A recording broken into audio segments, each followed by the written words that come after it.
குருவின் திருவருள் ஒன்றே ஞானத்தை பிறப்பிக்கும். குருவின் திருவுருவை கண்டாலே பேரின்பம் சித்திக்கும். ஏனென்றால் குருவே சிவமாக இருக்கிறார் என்று திருமூலர் சிப்பியதைக் கண்டோம். சித்தர்கள் என்பவர் யார்?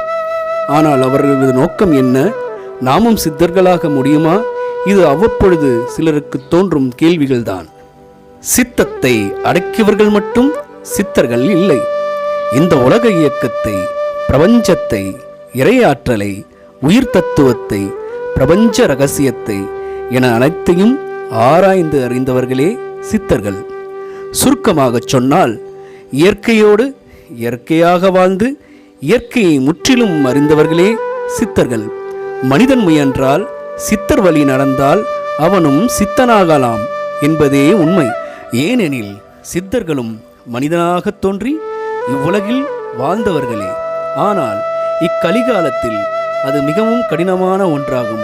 அந்த சித்தர்களை குருவாக ஏற்று அவர் வழி நடப்பவர்களுக்கு கூட ஓரளவு மட்டுமே சாத்தியம்.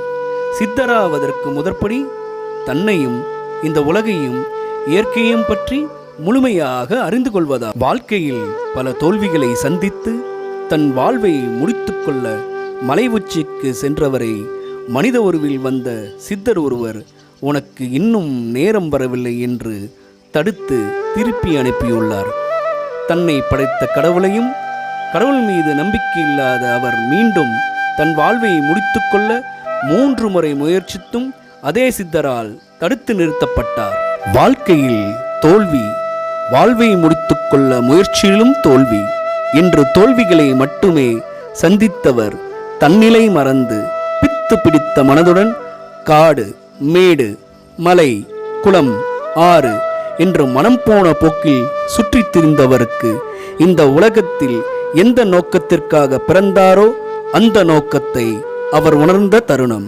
பித்து பிடித்த சித்தனை போல் சிந்தனையற்று இயற்கையோடு சுற்றியவருக்கு காட்சி கொடுத்தார் ஒரு சித்தர்.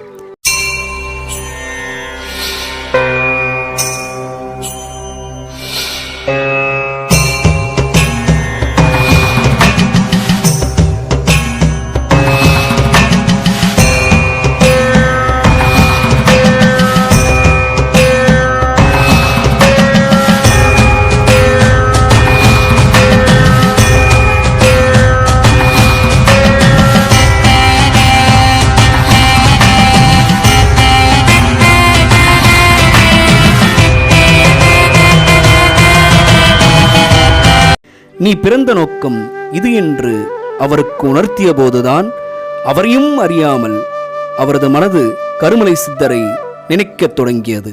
அப்போது அவருக்குள் ஏற்பட்ட மாற்றங்கள் தனக்கான குருவை தேடியது மனம். கருமலை சித்தரே அந்த குருவையும் அடையாளம் காட்ட அந்த சின்ன வயதில் ஞானத்தையும் குருவின் போதனைகளையும் தன்னுள் ஆழமாக பதிய வைத்துக் கொண்டு பாரத தேசம் முழுவதும் காடு, மலை, ஆன்மீக பூமிகள், ஆன்மீக தலங்கள் என்று சித்தனை போல் சுற்றித் திரிந்தார்.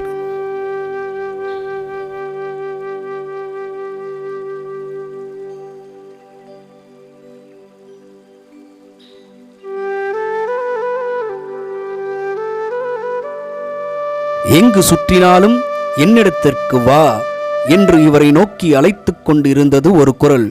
ஆம், அந்த அழைத்த குரல் வேறு யாரும் அல்ல, Sadhguru Karumalai சித்தர்தான்.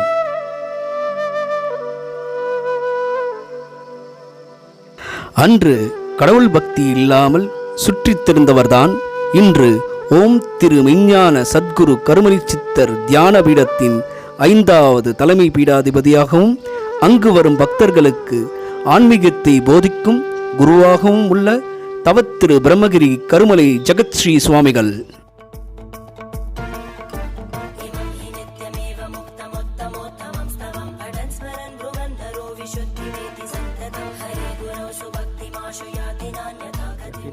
Very well pretty about this Sarbalingeshwara Alayam എൻ്റെ പേര് ഹരിനാരായണൻ, നാട് പാലക്കാടാണ്.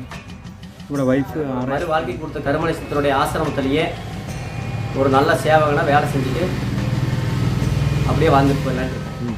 கடவுள் பக்தி இல்லாதவன் கடவுளை ஆளாக இருந்திருக்கு. நிச்சயம். அப்ப கடவுள் பக்தி இல்லாதவர் குருவாக மாறுனது எப்படி?